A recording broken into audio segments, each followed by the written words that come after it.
Welcome to Commander Central, episode 283, and today we're going to drop some hot takes on a hot summer day. I'm Dana. I'm Max. And I'm Chris.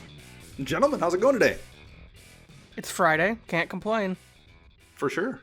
It is what it is, I guess. I get to go draft mystery boosters tonight. I'm so excited. Oh, really? You guys picked some up at an event or something to do? The convention set came out today, didn't they, Chris? Oh, yeah, that's it right. did. Oh, nice. That would be a super fun draft, too. It sure will. Well, at least I hope it will, anyways. Yeah, very cool. I'm looking forward to hearing about how that went. And then this show, the show will air on Monday and I believe on Tuesday. So as you're listening, tomorrow is when we should get the big hour-long info dump on what's coming in terms of Magic content for 2022, I guess, or the rest of this year and next year. So I'm sure next Friday we will have some conversation to be had about that. Oh, I'm looking forward to that thing as well. I've been hearing rumors spiraling around, so we'll see if any of them come true. Interesting. Okay. I have not heard much, but I also haven't been looking for anything. I'm sure there's always Reddit stuff lit up with guesses, and sometimes they're correct, so yep. I just haven't been paying attention.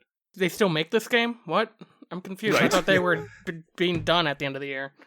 It was one thing a couple of years ago when you were like, well, let's see, we have, 4 sets coming next year, so I guess one of them is going to be this. And I was like, well, with, 13 sets a year, it could be, it's pretty easy to guess right. It's going to guess something, and odds are they're going to go there. Well, yeah, the more that it is, the more your odds go up, so. Yeah, so who knows? Anybody play any fun games this week? I played Magic this week. You sure did. For the first time in a while, you went to the shop. Yeah. I played 3 games and won one of them. Who'd you win with, Jamoka? Jamoka, yeah, just swinging Was that the very first game? It was the game where I pretty much had to almost draw my entire deck to make sure I could deal enough damage.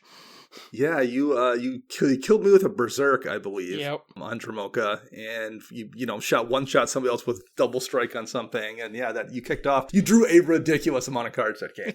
Yeah, I think I drew 42 cards in a turn. Yeah, yeah, that was crazy. I Teferied Protectioned myself to make sure you couldn't strip mine my Reliquary Tower. That's right. You used Teferi's Protection to save your Reliquary Tower. Pro move. I don't know about that one, but okay. It was at my end step. I didn't want to discard 40 some cards. Literally, his hand was bigger than his library, and it wasn't particularly close at that point. At one point, he had to count the cards in his library to make sure he could do whatever he was going to do, and he wasn't going to deck himself. Yep. Oh, jeez. Yeah, that was actually, we had a bunch of good games. I think we played 3. Yeah. And they were all, 12 turn games where everyone got a chance to take a shot at winning, and somebody stopped them, and nobody kicked off too early, but they didn't drag on too long either. That was a good time. How about you, Chris? How did your week go? Any play testing or fun stuff going on for you? Not really. I mean, just taking it easy? Pretty much. I played Modern on Monday like I usually do, and it was what it was. Haven't played any Commander in a month. Just haven't had the time to. So yeah, just chilling, taking it easy. I guess it's probably the best way to put it. Well, good. Well, we're in the dog days of summer, so you don't want to stress yourself or work too hard, or you'll get yourself knocked out because it's 90 degrees out right now. Right. So if you out there in a listener land want to reach out to us and tell us what some fun games you played or whatever's going on in the world of Magic around you, how'd you go about doing that, Chris? Well, you can reach us on a multitude of social media platforms. You can find us on Twitter at CMDR Central. You can search us up on Facebook, CMDR Central. You can find us on YouTube by searching CMDR Central, and you can also find us online at cmdrcentral.com. You can also head over to patreon.com/CMDR Central. Check out our reward tiers, such as a Decks You Play show, or just joining our community to play virtual EDH with all of us. And we have a couple of giveaways going on this month. If you are a Patreon supporter signed up by the end of August, everyone involved, whether you are a longtime supporter or a brand new one, you'll have a chance to win a Heroes of Dominaria board game that we will send out. That was provided to us by listener Andrew Nolan. So thank you very much, Andrew. And we also have an Ultra Pro Chandra Alt Art playmat from more of the Sparks for a giveaway to Twitter if you like and retweet the Twitter post we're going to put out on Monday and have been putting out. So same thing, end of the month, we will give that away as well. And that is also provided to us by Andrew. So thank you very much to Andrew for being so generous. And thanks to all our supporters online, whether on Patreon or just folks who are upvoting and liking our content and listening. We appreciate all of you. Thank you very much. So we were trying to come up with a topic here this week, and I was looking at Twitter to see what people were talking about and see if there's anything that jumped out at me as a show topic. And all I saw was people like, here's my hot take for the day. And I'm like, well, maybe we should just do a hot take show. It's kind of open-ended. We can just throw out some random things we think about Magic and Commander in general, I guess, particularly, that don't fall under one kind of broader heading. So that's what we are going to do here today. Max, I'm going to start to you. What's your first hot take on this hot summer day you have for us? Secret lairs are great. I think they're overrated. I think they are. I've been looking at Scryfall. Every Secret Lair drop are the ultimate drops that have come out. I think Secret Lairs are a great way to get reprints of cards that you would be bummed out to get in your rare pack of a Masters set out in a cool box set with some unique art. And you know what? If you want one of the 5 cards that come in a Secret Lair and you still want to drop the $30, go get that Teferi's Protection, and now you have 4 other cards you probably are never going to run. But I think Secret Lairs are a cool way to get unique art or unique printings of cards into people's hands in a very direct route versus chasing them through collector boosters or set boosters or whatever the new booster they're going to come out with in 2022 is. So you said the cards are great in Secret Lairs. Even if they weren't, so let's say the next Secret Lair has Healing Salve and Shock and Giant Spider and Grizzly Bears and a bunch of cards like that. It doesn't change anything because you just don't buy it. Exactly. And, technically that's true of any product, right? Like if you don't want to deal with Adventures in the Forgotten Realms, you cannot buy it too. But there's new cards in there that might work well in your deck. And when you opt out, you are somewhat missing an experience. You're missing a chance to play in a limited environment that might be different. You're missing on a chance to add cards to your deck. People around you are getting a chance to add new cards to their deck. That's going to change the experience a little bit. So with something like a core set or just basically any new set, if you don't participate, you are kind of missing a thing in some way, shape, or form. You're not with Secret Lairs. If they put out Secret Lair bad cards, if that's the name of the set, Secret Lair - bad cards, and you choose not to buy any of those, it doesn't change anything. They're just functionally skins for cards that exist in the worst case situation. You can just not get involved if you're burnt out or don't have the money or don't want to participate or don't like the art or whatever, and it changes absolutely nothing for your play experience for the most part. You have to look at the bad art on someone else's card maybe, but whatever. It impacts things, just not at all in terms of how you play the game. There's just no downside. The upside is, hey, that Teferi's Protection was $50 and they put it in a Secret Lair and now it's $30 because people could just buy the Secret Lair for $40 and it knocked the price down enough to kind of offset the difference. Now cards are more available, like you said. The price tends to go down. There's different arts. There's different cool printings of it that might be on a weird theme or just match what you want to do with your deck. If you're playing a Teferi deck, now you have the Teferi's Protection with the Teferi in the art that actually looks super cool that might match what you're doing. There's just a lot of upside there and no real downside other than it's a product your LGS can't sell. So I guess to a degree, that's probably the only problem. I wouldn't want them to move to too much of a Secret Lair plan. But as it is right now, I think it's kind of a perfect product. You can get reprints, you can get things you want, and if you don't want, you just aren't missing out on anything. How readily available are they now? Because I know when they first started coming out, they weren't. I think they were a pain in the butt early on, particularly because they were doing things like, hey, you have to buy them during this 1-day window. Yeah. For the most part, I think all of the ones in the last year or year and a half or so have been a 2-week window, or if not a month, I think. Is that correct, Max? Yeah, I want to say the time window for most of the ones I've bought this year are either 2 to 4 weeks you have to purchase. And then, the shipping takes a while.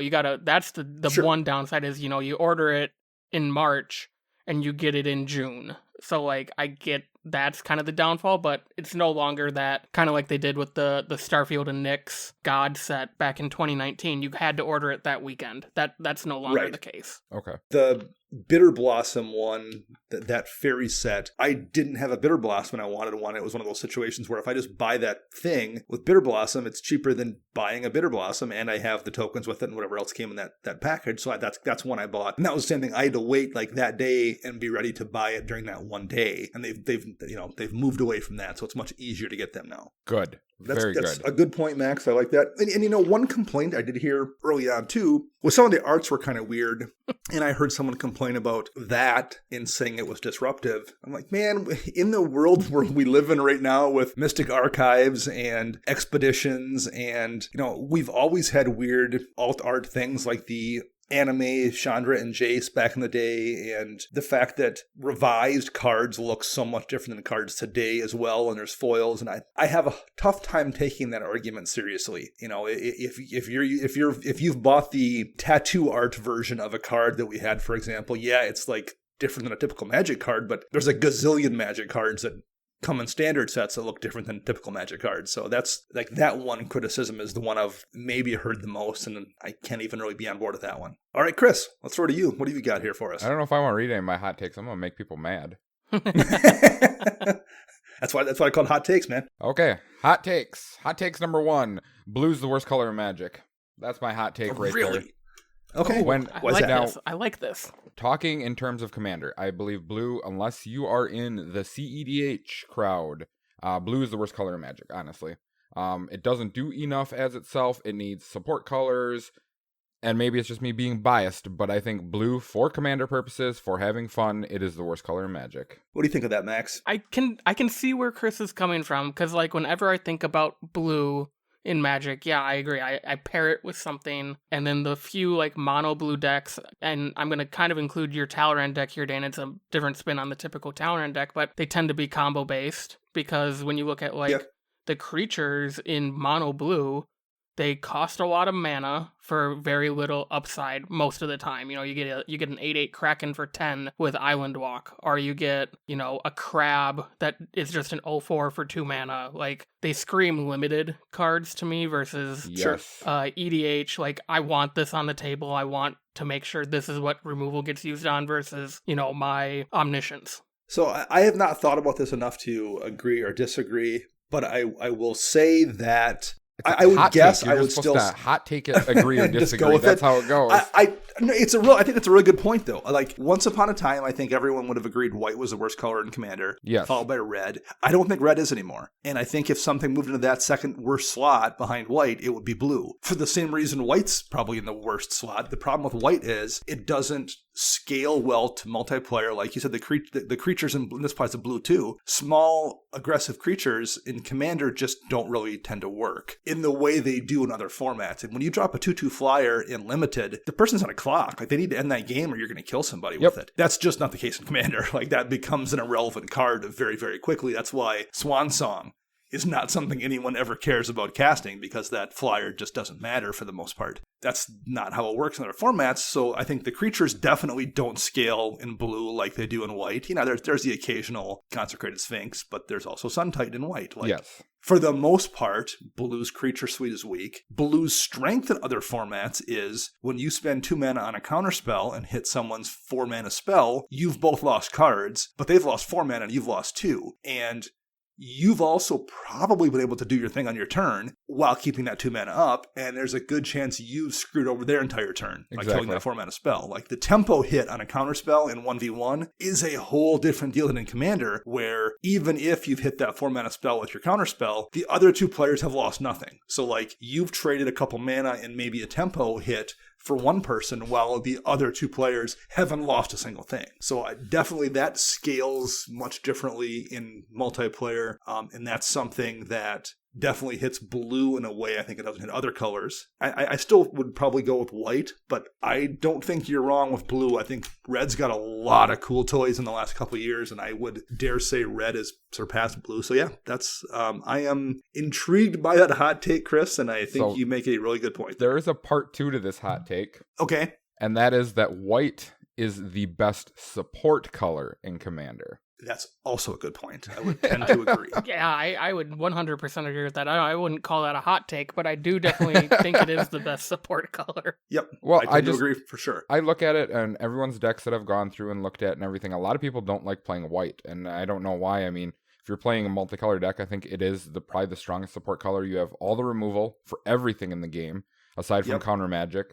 It has a decent creature package to support whatever else you're doing. I mean, it just seems like the best support package that's out there. It is the healer class of Magic. Yes. It's the priest you bring with you in your WoW dungeon, or the cleric you bring with you on your D&D raid.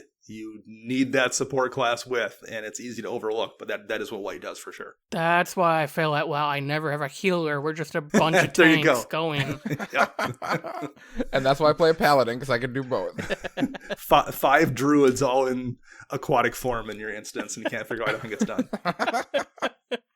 So my first one here is, in anything below high power or obviously CEDH, I think mana dorks are overrated in Commander. Now, I will say that this is a very general statement, because if you're dropping a Llanowar elf in a elf deck where it's going to turn into a 3/3 or a 4/4 later or something and then get overran, obviously you're going to run that as an elf. Why would you not? Or if you're playing a Tulane deck or something where you're going to drop 40 different creatures because they all let you ramp a land and let you draw a card, yeah, for sure. But like if you're just putting together your green-red Hydra deck or something, and you're going to put 3 mana dorks in there because they're so useful in other formats, I think you're making a mistake. I think they die way too easily in a format where people are running 2 or 3 board wipes as well. I think their usability as chump blockers in Commander is way less useful than it is in other formats. And I think you have access to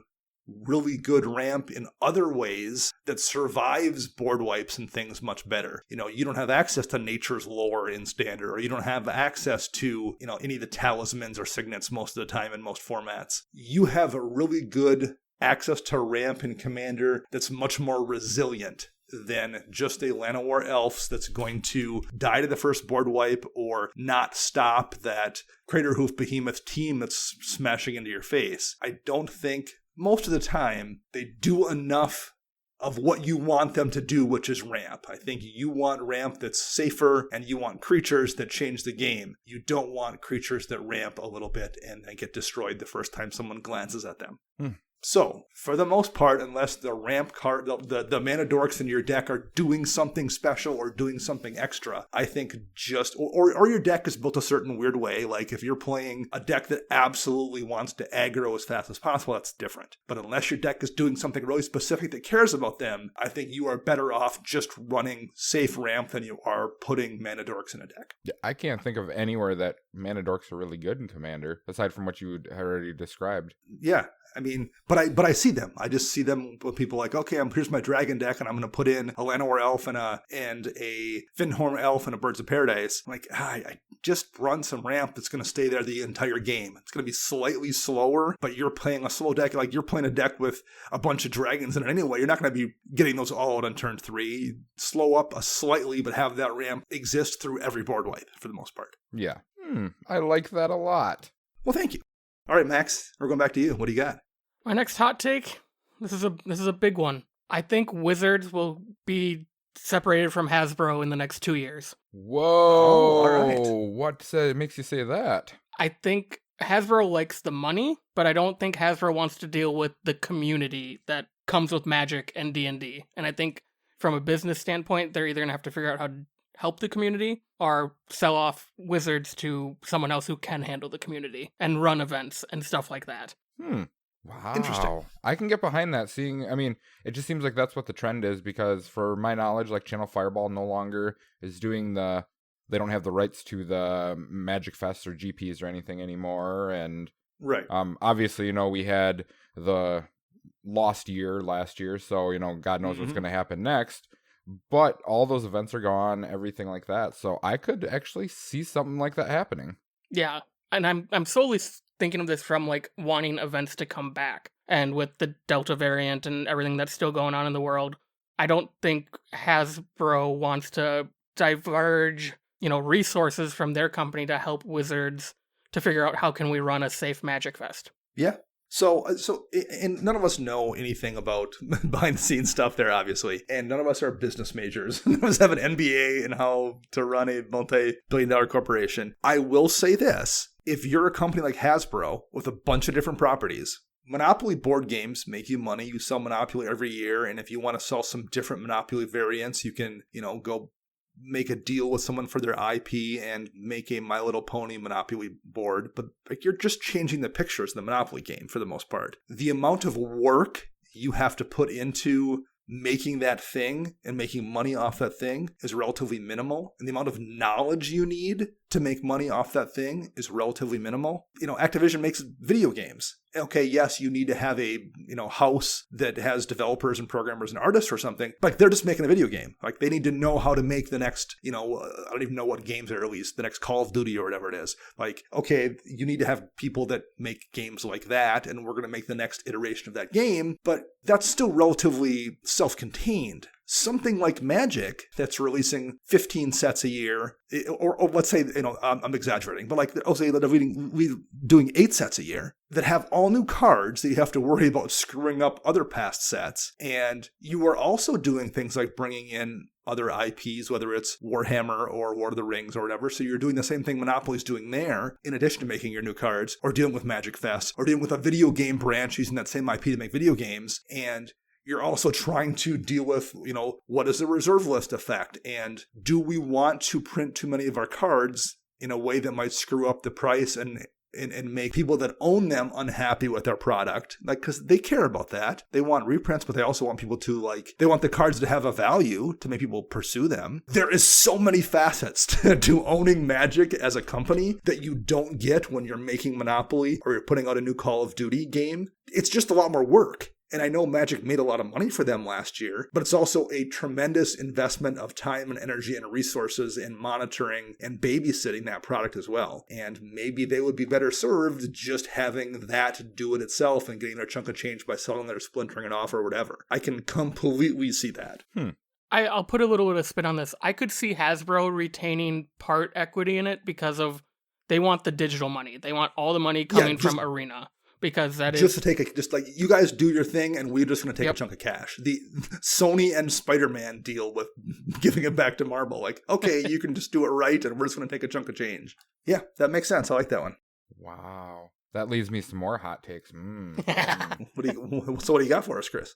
Well, I'm going to branch off of Max's then, and this is probably way out in left field. But the way that you're talking leads me to believe that paper Magic is going to die within the next 10 years if we as a community do not stand up and, fight for it type of deal. Because of the way that the online system is going. And granted, I realized that COVID happened and, that put a big hamper on everything. But I noticed it even before that the paper Magic scene seemed to be tapering off because there was so much product release, so many variants of it. Like they were pushing it too hard of different stuff where people just stopped buying. A good instance is right now, the Forgotten Realms came out, and in our local store, I have a box with 2,000 cards in it, and that's all the Forgotten Realms cards I have because no one wants it. We haven't cracked any for the store. People aren't trading it in. They're not really buying it. I'm sitting on so much overstock that it just leads me to believe that things are just tapering off to a point that I don't want to see. I think there's a lot of different fronts. There's a lot of different wars going on in regard to your dollar for Magic that didn't exist 10 years ago. Yes. There's the threat of counterfeiting. They're just getting better and better about counterfeit cards. So if you can just buy a perfect version of a card for nothing, people will do that. Or if there's perfect counterfeits that tank the value of existing things, people become much less likely to go buy that $100 Vamp Tutor that is either on the reserve list if you don't know if it's real because there's perfect proxies out there, perfect counterfeits, I should say, not proxies. Like that's a threat in a way that it wasn't 10 years ago because the printing technology has came so quickly. As digital gaming gets more and more advanced, you can play Arena on your phone. Imagine that 10 years ago being like, I can play Standard on a device in my pocket. That would have seemed insane. Yep.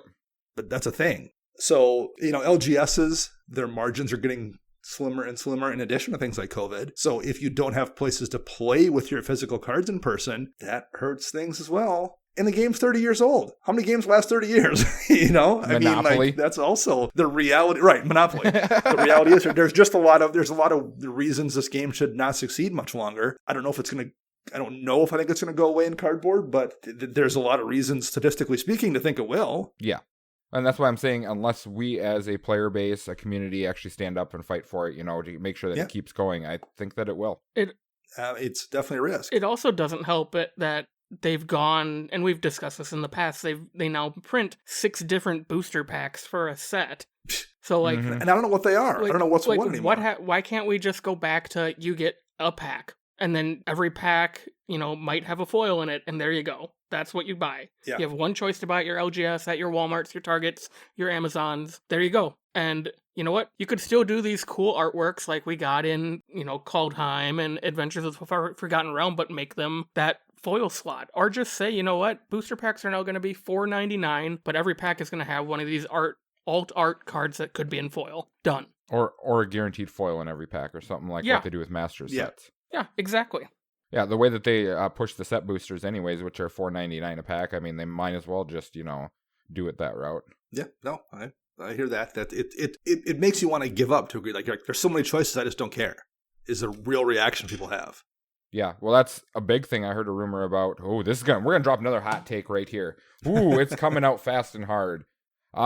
So these convention booster packs that came out for the mystery boosters, I heard a rumor from a well-documented source that a high-profile person here in Wisconsin who owns a high-profile business called out Wizards for lying to the community about these convention packs that are supposedly not supposed to be reprinted, but they were reprinted. So these are not what they said they were. Yeah, and I wonder how much of that is miscommunication when they're, one thing's happening in one building and then like Hasbro's putting out the information later on and like do they not understand? It's entirely, if we don't understand the difference in some of these products, somebody there might not too. It's entirely possible. Someone in PR might not, so who knows? But it definitely doesn't help their case at all. That definitely ticks people off for sure. Yeah, I heard about that yesterday and I was like, oh no, really? Come on. Mm-hmm. All right, we can jump into my next one here. This is inspired by a discussion I've had a couple different times about Adventures in the Forgotten Realm card, in particular one called Orb of Dragonkind. And the hot take is people run too many creatures in their commander decks. And the reason Orb of Dragonkind brought this up is, I'll read the card here quickly. It's a 1 and a red, and you can spend 1 mana to add 2 mana of any combination of colors, and you can only use that to cast dragon spells or activate abilities of dragons. So it's a 2 mana rock, but you can only use the mana you get out of it to cast dragons or use something on a dragon. And then so as I'm like looking at this card, I'm like, that's okay, but like how many dragon spells do people have in their decks? I just can't imagine that many. And then the second ability on it, you can spend a red and sacrifice it, look at the top 7 cards of your library, and you can reveal a dragon card from among them, put it into your hand, and the rest go in the bottom of your library. And again, I'm like, okay, well, odds are you'll hit 1 dragon off that. And sure, that's, I guess, assuming you hit it, that's maybe better than a Mind Stone where you sacrifice it to draw a card, but the mana isn't as usable because you don't want to use it on dragon spells, and you could technically whiff, and I'm like, I just don't, even in a dragon deck, I'm not sure if I run this. And the pushback I got from people was, well, you're never going to whiff, and you're always going to use the mana because you're going to have 30 dragons in your deck. Wow, like, that's a lot of dragons. You shouldn't have 30 dragons in your deck. Oh. Like, right, what are you, like, if you're running a deck that has that many 7 drops in it, you're going to have, because dragons tend to be that expensive, like you're going to have bigger problems. And again, there are exceptions here. If you're running an elf tribal deck or something where a bunch of those elves can be mana dorks, and in that deck, mana dorks are useful, or you have a bunch of creatures with useful ETB abilities or something, like maybe that's a thing. There are situations for sure where you want to go deep on creatures, but most of the time, unless you're in a specific deck that cares about having a bunch of creatures, you're just going to get blown out by that first board wipe that comes down. Like, I've seen so many people with those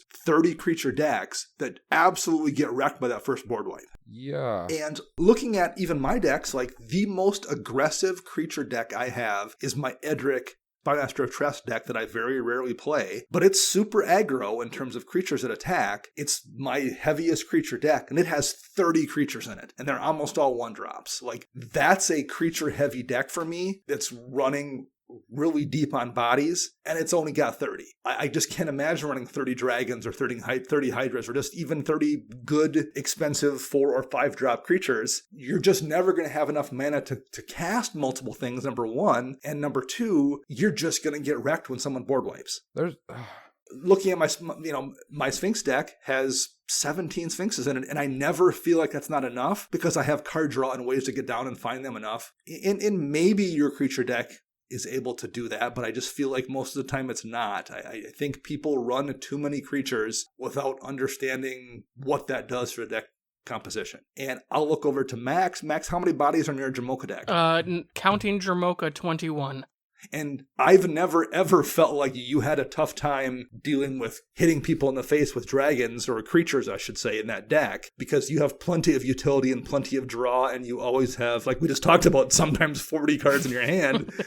But you usually have plenty, and you can get away with less creatures when you're always drawing cards and digging through your deck, and you have velocity. You can find those spells versus like, I have to run 30 creatures because I'm just in top deck mode. I think that's what the thought process is. Like, I think a lot of people build their decks without that plan to dig through it fast, and they think they need 30 bodies in there to find them consistently versus just going through their deck faster. I can't even think. So aside from Shu Lane and Edgar Markov, I can't think of a deck that requires more than 25 creatures in it. I mean, even like Yasan has a bunch, but you know exactly where they are in the curve, so you can just go get them.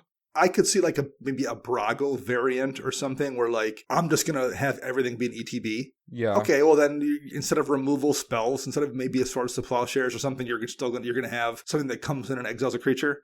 Solitude. Like maybe you're going to, yeah, I mean, you're going to go super deep on those kind of things just because that's what you want to do for fun. Okay, whatever. I believe that. I'm sure there are decks where it makes sense. I just think on average, people should not get so invested in running so many creatures and just find ways to make their library get cycled through faster.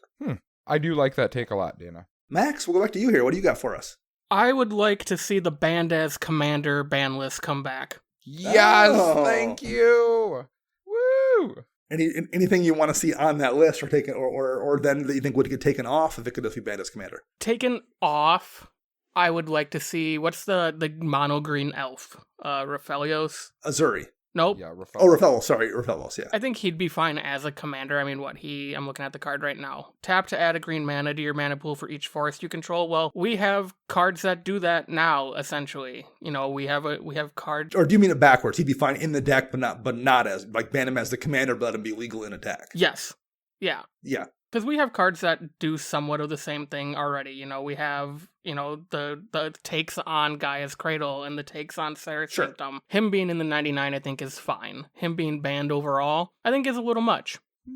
Yeah, no, there's definitely some fluidity there for sure. If the card's in the 99, you're just not going to see it every time. Exactly. Or you're going to go extremely out of your way building your deck to make sure you get it all the time, which means packing your deck full of tutors, and then the deck becomes probably unfun to play or play against if you have the same path to victory. And at the very least, it changes how the deck is composed and makes it maybe more difficult to play the game you want to play, or at least make it as maximally efficient as you want to make it too. Like it does change the way the deck functions then. Just give me Grizzlebrand in the 99 and I'll be happy. Yeah, I'm fine with that. I feel like that one might remain banned even then. That's going in a reanimator list, and I'm tutoring that bad boy up immediately.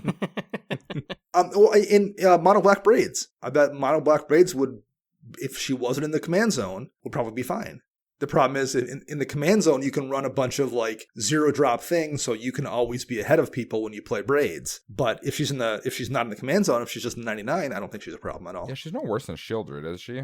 I mean, she's cheaper to get out, I guess, is the big problem there. If she's in your command zone, you can, build a ton of ramp and get her out really easily. And if you're running, your Memnites and things like that, Ornithopters, like you will always have sack fodder, probably that other people will not have access to. So you can lock the game pretty easily with her in the zone. Yeah. But in the 99, it's just a card. Like you might go 5 games and never see her. And if you have to tutor her up, well, you got to find that tutor too. Like that becomes a whole nother game. And like, it's just, again, it becomes much, much slower, and it's much tougher to just make her into a hard lock out of the command zone. So yeah, I mean, I think there's a couple of those that if Banda's Commander came back, Leovold. Yeah. Yes. Like Leovold's probably fine in the 99.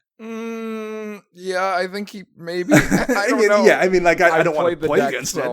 I mean, I actually, but it's definitely safer. I agree with Dana there. I think he is fine in the 99 compared to something like Narset that does similar things, which is just mono blue. The fact that you have to be playing Temur or Sultai to even run Leovold makes it way harder to find. Yeah, you're in black, and so you can tutor it, but you're automatically locked into playing Sultai plus colors, where, Narset, the 3-mana Narset, you can just put in any blue deck. Yeah.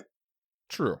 No, I would totally be on board with that coming back. I think it would shake things up in an interesting way without, breaking anything. Yeah, I'm fine with that. All right, Chris, what do you got for us? This is the final one I have. Okay. And I'm just going to drop this one out there because I talk about this all the time with people. And the way I'm going to word this one is that you don't have to win when you play this game. And we're going to leave it at that. It's my whole aspect of having fun, I don't care who you're playing with. I don't care if they're, black, white, Hispanic, anything like that. I don't care if they're straight, gay, trans, non-binary, anything like that. You are there to have fun, not make other people's lives miserable, and you don't have to win the game. So just be a decent human being. Hey, that's a pretty good thought just in general, for sure. I mean, actually, coincidentally enough, we mentioned playing games this week where Max won that one, and I played 3 games. I didn't win any of those games. I played 3 games on Tuesday night and lost all 3. I actually made a tweet that when I got home that I played 3 games, lost all 3, and had a great time. Yeah. And didn't even think about the fact that I lost all 3. Like, we had 3 really good games. Everyone was in a good mood. Everyone was super chill and nice to one another, and they were a lot of fun, and I didn't win a single game and didn't even think about it. And that's what I want to see the community be. And I say it all the time. I've brought this up numerous times, so people are going to be like, this ain't a hot take. You've said that before, but it's my hot take, and I'm always going to say it. Yeah. No, 100%. Not that I don't want to win, because I do, but I also don't want to win at the cost of somebody else not having fun. Yeah, I don't want to see, people throwing jabs at other people and other dumb stuff like that. So I've been watching like the Twitter of the Magic community and other stuff, and I'm just like, oh my God, you guys, like, honestly, I want to delete my Twitter because it's horrible. That's just how bad it is. It can be that way for sure. Yeah, no, I hear that. I have 2 left here. I'll throw one of them out there. Don't run bad budget dual lands, particularly in a 2-color deck. That's one of the things that, and I'm sure I've done it, when like we're doing a set review and there's whatever new uncommon dual land shows up in a deck and you're like, yeah, they're fine on a budget deck or something. If you're playing cheap, you can run Guild Gates are the good example of that, or the life gain lands that we've got where they come into play tapped, like the Thornwood Falls ones or something, and you gain 1 life and then they untap and that's it. We've all used that like, hey, they're fine on a budget or something. I feel so targeted right now, Dana, because my budget deck still or my non-budget deck still has these in them. So. Do they? or Evolving Wilds or Terramorphic Expanse even. And the reason this popped up was I got lazy this winter. I built Max and I went on the Scrap Trawlers Twitch channel and they did a thing where we built budget decks. And the budget deck I built was a Rexiel the Risen Deep. So it was a Dimir deck. It was 2 colors. I checked my budget, got it under 50, ordered the couple cards I didn't have, put the deck together, and then I was like, oh, I didn't pick up any lands for this deck. And okay, well, it was like the last minute too when the cards came in. I'm like, I'm just going to shuffle in 36 basics. and I happened to have a Dimir Guildgate in my bulk, so I put that in there and I threw in, I think, an Evolving Wilds I had from bulk too. And it felt bad drawing the Dimir Guildgate. Like we played, I think, 4 different times with those decks. And yeah, it's a dual land, but I never had, in a 2-color deck, I never had a problem. Like now you might have a problem if you're going to be someone who runs 15 utility lands or something that make colorless, but like in that deck I didn't. Number one, again, because I was on a budget, so there was no budget for a strip mine or anything, so I was just mostly running basics. It just wasn't ever an issue. Like to the point where when a Guildgate came into play tapped or Evolving Wilds dropped me a land tapped, that was a much bigger problem than me just playing an island or me just playing a swamp. So there's probably situations where they're better than basics in a budget, particularly 2-color deck. But I would take a long, hard look at that because I think you might find once you actually sit down and play with a deck, you will do just fine, if not better, just running basic lands. And then you're not going to get screwed if someone happens to have a Blood Moon out or something too. You're like, I don't care. It doesn't affect me at all. So that's something I would definitely throw out there is there's a lot of situations where those quote unquote budget dual lands are just worse than basics. And I think people get too hung up on trying to make a perfect mana base with bad cards when they'd be better off just running the original, basics. So that's mine. Dana, do your next one because my last one is a more of a non-magic hot take, but I think our audience will love it. The last one I have here is it's okay and maybe even necessary for your deck to have weaknesses. Number one, Chris kind of mentioned everyone having fun, and your deck doesn't need to be perfect. Sometimes you can lose. That's fine. So I wouldn't stress those things too much. But number two, sometimes trying to shore up a weakness in a deck doesn't work, and you just make it worse trying to fix a problem. Black can't deal with artifacts for the most part. Yes, you can run an Unstable Obelisk, or you can run a Spine of Ish-Sha or a Meteor Golem or something, and you're like, okay, well, I've put these things in here so I can solve a problem with artifacts, but they're way overcosted, and maybe there's a chance they don't really synergize with what your deck is doing. You would, I think, plenty of times be better off just accepting the fact that you can't deal with artifacts and run good cards, rather than run a couple mediocre cards that might solve a problem and might not. Maybe the problem isn't going to exist. Maybe you won't run into artifacts you have to remove in that game, or someone else will solve the problem for you. Meanwhile, you're always going to have these mediocre cards in your deck. Just run good cards and just accept the fact that there are some problems you can't deal with. So that's, I think, a thing people need to pay more attention to, rather than trying to make their deck perfect. Number one, maybe you just don't want to, so things are a little bit more better matched, or game plays a little bit more smoothly. To give you an example, my Zero with Eyes Open Super Friends deck would probably be better if I ran a bunch of board wipes. But I'm not sure how fun that would be to play against.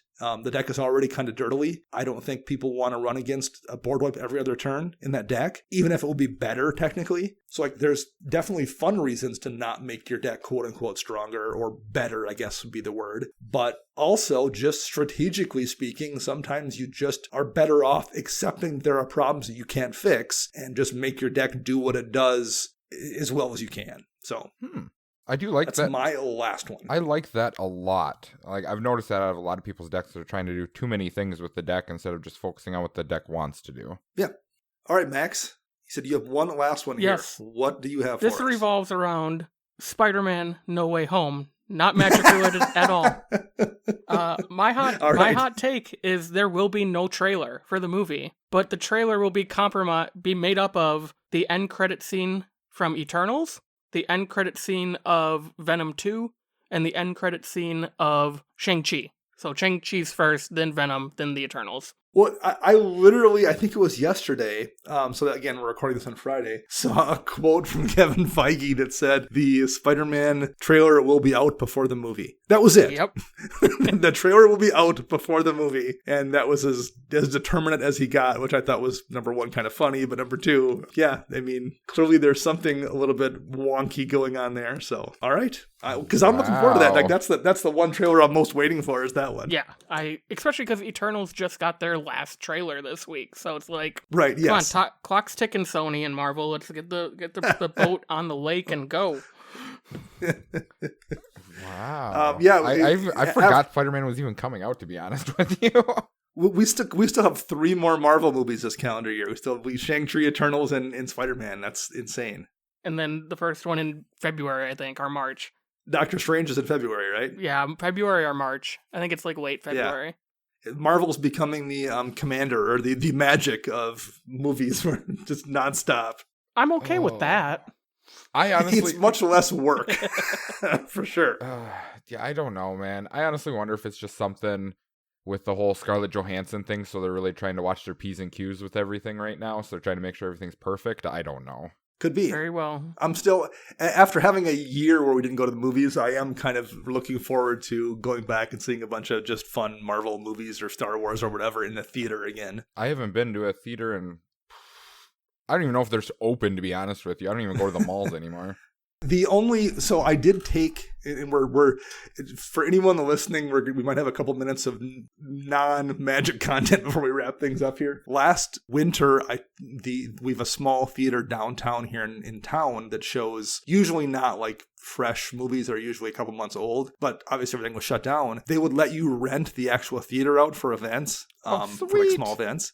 And and you could pick what movie you wanted to see, and they had a bunch of things they could stream. Nothing like brand new, but again, almost anything you wanted. So I rented the theater on Valentine's Day for my wife and I, and just the two of us went and watched the movie we watched on our very first date. Well, that is awesome. Yeah, and it wasn't like crazy expensive either. I think it was like $60 or something. I mean, it wasn't super cheap, but that was not terrible either to go for the two of us just to go sit in a theater for the first time in a year and got to watch a movie we hadn't seen in a long time on the big screen. That was the same movie from our first date. So that was super fun. Man, I gotta up my game, Dana. You better hope my wife's not listening to this. Well, and if she isn't, Chris, now you have an idea what you can do. Be like, I thought of this all myself. Right? There we go. I couldn't do that. I'd still give you props. Just be like, so Dana was telling me about this, so I decided to do it. Thanks, man. Appreciate that. All right. Any last minute thoughts here before I wrap things up? I love all our listeners. That's my last minute thought. All you guys are great. You guys make everything so much better. Like every week this comes up, we get to record, and it's awesome just doing it, and you guys supporting us makes everything awesome. Yes, thank you all very much. We did this show was a little bit free form. We like to do that once in a while just to have things where we aren't sticking to too tight of a script. This was 283, so show 300 is coming up, and I think we're going to wind up doing like a AMA style thing for that, where we'll just take a bunch of questions from listeners as well. So we will get something out in the next couple weeks to a month to listeners as well, so you can send us questions for that show, so have time to think of things you want to ask us, because we will do just a freeform AMA for show 300, I think. Oh, I am game for that. I love those shows. Yeah. I love hearing what those are a lot everyone of fun. has to say, so. Yes. All right. That, however, is going to wrap up episode 283. Thank you very much to our editor, Rafael Garcia. You can find him on the Twitter birds at Ursa Bearwalker. Our podcast theme is Retro Future Dirty by Kevin MacLeod, licensed via Creative Commons. I am Dana. You can find me on the Twitter birds at Dana Roach. You can find Max at CMDRCentral_Max. And you can find Chris at WiseSquishy1. We'll be back next week with another show. Until then, I am Dana. I'm Max. And I'm Chris.